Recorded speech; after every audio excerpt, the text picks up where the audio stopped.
Nancy Pelosi suggesting that maybe it's time for President Biden to step aside. Of course, she does it in the weirdest way.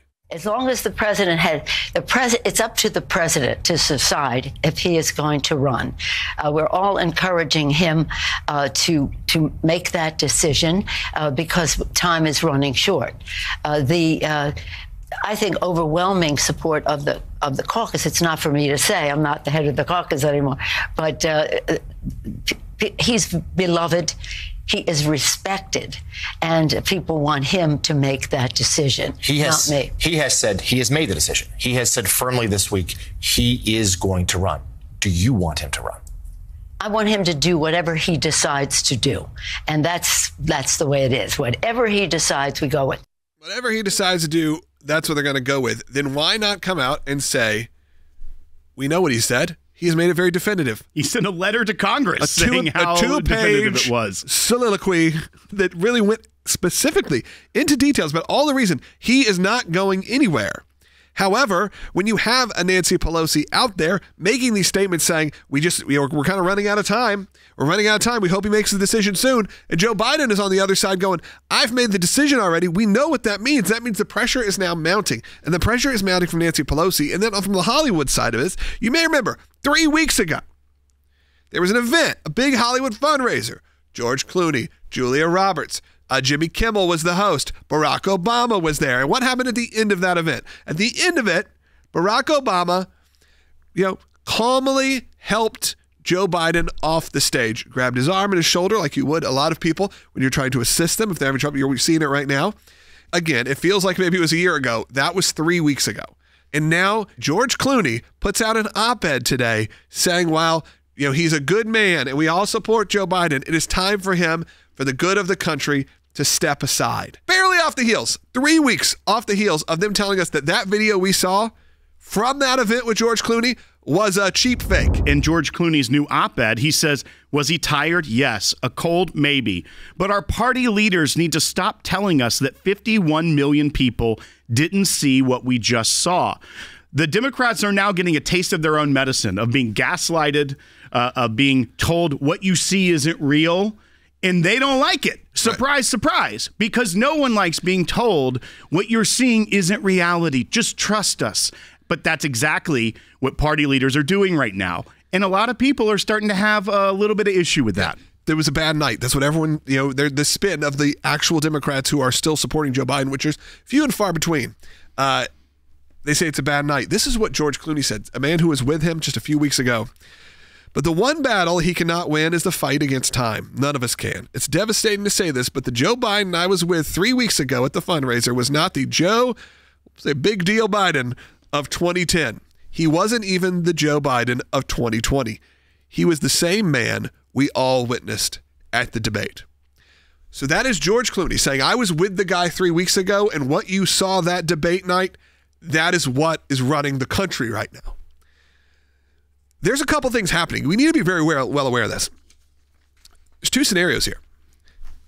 Both of them involve, by the way, a lot of people assuming Joe Biden is going to lose this election, which is pretty wild in a time when we are so split that they think their polling is showing this is going to be a disastrous landslide victory for President Trump. That's crazy that I'm even saying that. And understand they're feeling it because there's two things that are happening. They're either actually encouraging him to get out of the race right now because they know he's going to lose, or the other option is they know he's not getting out and they don't want to be blamed for it. It's like the old, don't blame me, I voted for whoever bumper sticker. That's essentially what top leading Democrats, Nancy Pelosi, and then you have top fundraisers, George Clooney, Hollywood megastars, are saying while Joe Biden says, I'm not going anywhere. Well, they're saying, fine, well, you're not going to be associated with us. And when you go off and end democracy, which is what they think, we're not going down with you. And I thought it was kind of, I watched a clip from The Daily Show, and you had Jon Stewart say, this president actually can't tell us that this is the end of democracy if Donald Trump wins, and him still be running. Right. Because you're saying it's not that important. Of course, in that clip with George Stephanopoulos, they asked him that. And they said, what was it? What was it? How would you feel if Trump wins? He goes, well, if I know I did my goodest job, that's a quote, then I'd be okay with it. Well, then you can't say the democracy is ending. And I feel that is maybe a sentiment that is now kind of happening amongst the American people, which is, remember, the rhetoric you're getting to is often just kind of lies, political stunt lies. If they decide, the Democratic Party, the DNC, all of these people decide they don't want Joe Biden as their nominee, they're going to figure it out.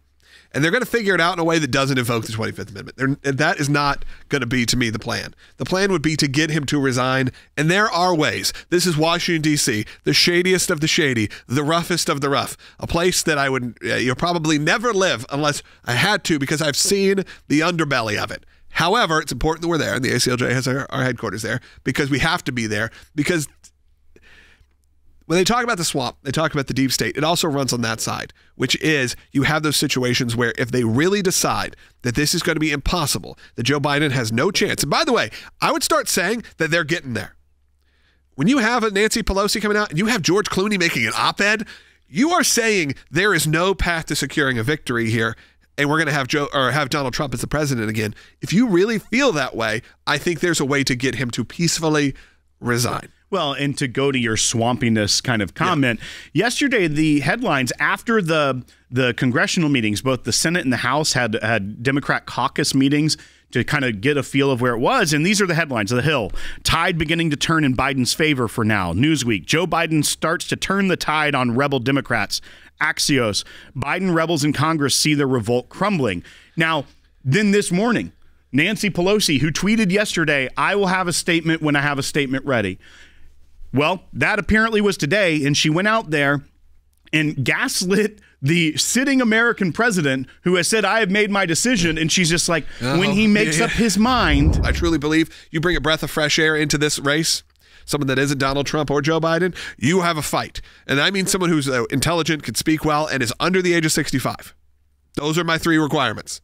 Anybody else, you're going to have a close call. If it is somebody like a Michelle Obama, which has been what I know one of the callers coming in, and we'll take that call coming up here in a second. If it's someone like that, which is easier said than done, it's not like they can just flip the switch, which is why Nancy Pelosi is saying, you got to make this decision soon, Joe, even though he's made this decision. You may have a very different election on your hands if you have someone who is as popular as that. What you're seeing right now, what is so fascinating to watch, is that we're a few months away from the election, and Joe Biden isn't campaigning to the American people anymore.